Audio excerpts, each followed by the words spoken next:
Welcome to Tamil Kids Learning World. Learn, play and grow.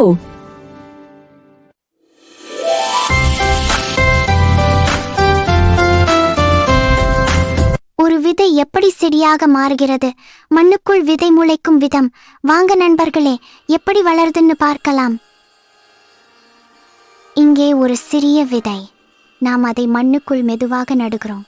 விதை மண்ணுக்குள் இருக்கும். இப்போது விதைக்கு தண்ணீர் ஊற்றுகிறோம். தண்ணீர் விதையை முளைத்து வர உதவுகிறது. விதை வளரத் தொடங்குகிறது.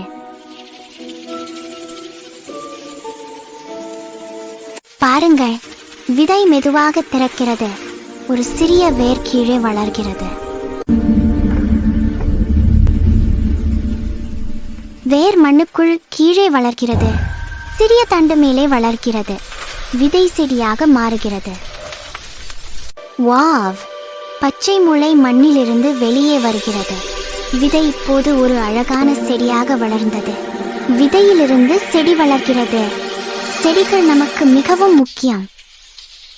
என்ன நண்பர்களே, தெளிவாக தெரிந்து கொண்டீர்களா? இந்த வீடியோ பிடித்திருந்தால் லைக் செய்யுங்கள், பகிருங்கள், மேலும் வீடியோக்களுக்கு சப்ஸ்கிரைப் செய்யுங்கள். See you, bye. என்ன நண்பர்களே, என்ன கத்துக்கிட்டீங்க இன்னைக்கு? வீடியோ பிடிச்சிருந்ததா? இது போல இன்னும் நிறைய கத்துக்கலாம். மேலும் சுவாரஸ்யமான கற்றல் வீடியோக்களுக்கு லைக் செய்யுங்கள், பகிருங்கள் மற்றும் சப்ஸ்கிரைப் செய்ய மறக்க வேண்டாம். நன்றி நண்பர்களே, மீண்டும் அடுத்த வீடியோவில் சந்திக்கலாம். See you, bye.